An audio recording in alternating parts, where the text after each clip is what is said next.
Something new to try. Almond Crush. It's like it's chocolate with almonds and like a biscuit. Let's try it. Alright, you get 2 packs like this in this bigger size. It's got just 2 packs on the bottom. Just shy of 1.5 ounces. Alright, let's open it up and give it a try. Alright, we'll open it up now. That's what it looks like.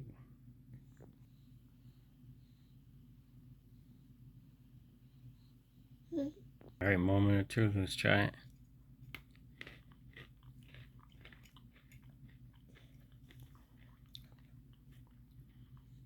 Pretty good.